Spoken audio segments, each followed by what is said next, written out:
Society pushes us to do the same thing over and over again. Don't do it. Here I'm gonna break down how you can become a Renaissance man and why exactly you need to do just that. And do it through the lens of Donald Glover, aka Childish Gambino, and Elon Musk. Two legends that have all sorts of different experience. Think about it. Donald Glover, Grammy-nominated recording artist, producer, director, lead actor of the critically acclaimed show Atlanta, writer for 30 Rock, and more. The list goes on. Elon Musk, on the other hand, has built 4 multi-billion-dollar businesses across multiple different industries. Tesla, electric cars. Solar City, bringing solar energy to the masses. SpaceX, dudes building rockets so we can go to space. These dudes are both geniuses, and a large reason why they've been able to be so successful is because of the knowledge they've built across different industries. First of all, what exactly is a Renaissance man? A Renaissance man is somebody who has wide interests and is an expert in several areas. Sometimes this is called a generalist instead of a specialist, or what I prefer to use an expert generalist versus a specialist,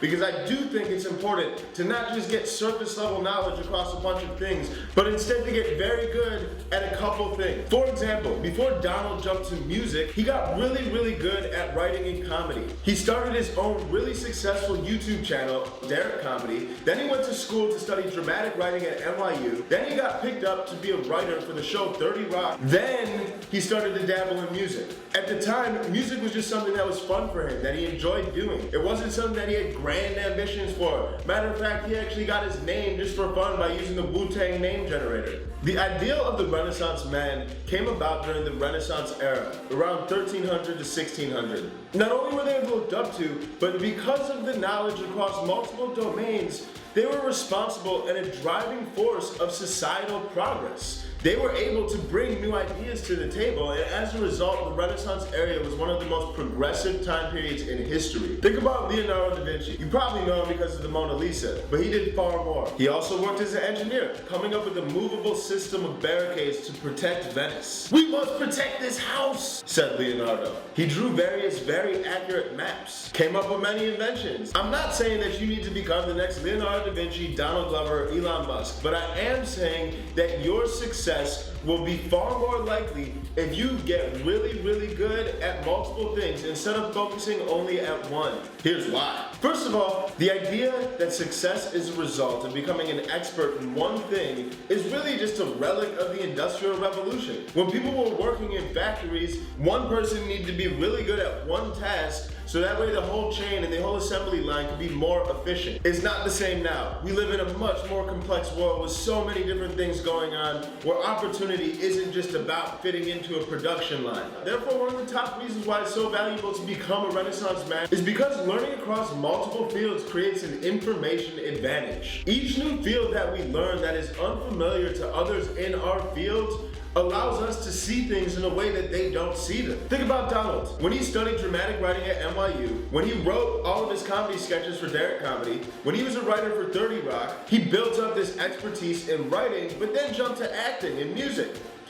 The experience that he had as a comedy writer made him a much funnier actor and helped him build such a critically acclaimed show like Atlanta. One fascinating study really drives this point home. A researcher by the name of Dean Keith Simonton did a study where he researched the top 59 opera composers of the 20th century. What he learned was that the most successful opera composers had experience across multiple different genres of music. They were able to avoid the trap of too much expertise and inflexibility because they were cross-training. The next reason is that most of the best leaders are expert generalists. There's a reason in the military they call them generals. As information becomes only more widely available to people, it's these expert generalists that are really going to come up with the innovative ideas needed to push the world forward. Think about Elon Musk. Elon Musk is not the best rocket engineer, nor is he the best car designer, but because he is able to recruit these teams and see the broad ideas across the industries, that's how he's able to lead these teams to make them do such epic things.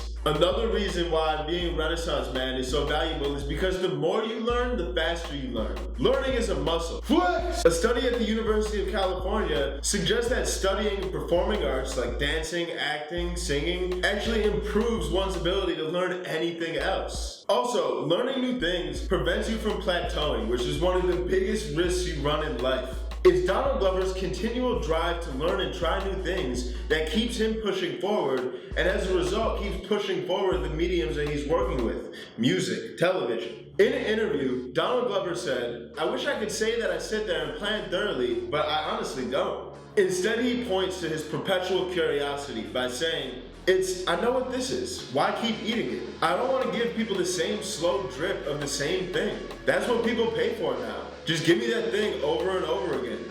Yeah, I don't like that. Beyond plateauing, labels create ceilings. Look at this clip from Donald Glover. I used to want to be like, I need to be a rapper. Like, I'm trying to be like a rapper and just do all this stuff. And I was like, oh man. And I realized, like, that's my superpower. I'm not a rapper. I'm definitely not a rapper. I don't want to be a rapper. Rappers can only get this far.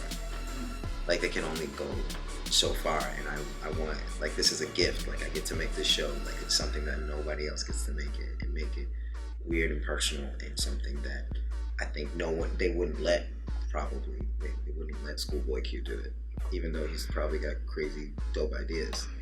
Not only would having a label box in Glover and his own creativity, but it would also box in the public's perception of him as well. So how can you become one? In other words, what traits do you need to develop and nurture in order to thrive and ball out as a modern day Renaissance man or expert generalist? First of all, curiosity.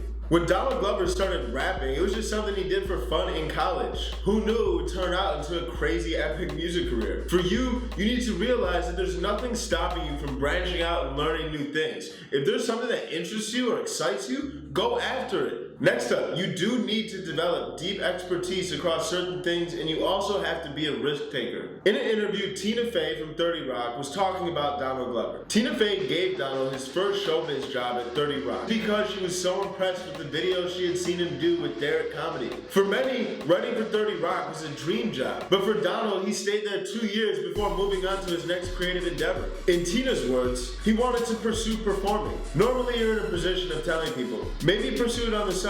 Don't give up your income because you don't feel like they'll make it. But with Donald, the answer was clearly, yup, you're wasting valuable time here. Go get famous. Another vital trait is to always be learning and having this growth mindset versus a fixed mindset. In a fixed mindset, people believe that traits like intelligence, drive are simply fixed and won't change. They also believe that talent alone creates success without effort, and they couldn't be more wrong. A growth mindset is based around a couple core beliefs. When I'm frustrated, I persevere. When I fail, I learn. If you succeed, I'm inspired. My effort and attitude determine everything. Major key. Next up is you need to constantly pursue new interests. Like I mentioned with Donald Glover and rap. Elon Musk, on the other hand, he would read 2 books a day. That's 60 times more than the average person who would read 1 book a month. Another thing is to look up to role models, as that's a very good way to help you identify what you may be passionate about and what you're interested in. Because you should be focused on actually trying out and immersing yourself in new things instead of sitting around thinking about what other new things to try out. Also, when you're learning new things, ask yourself this: what does this remind me of?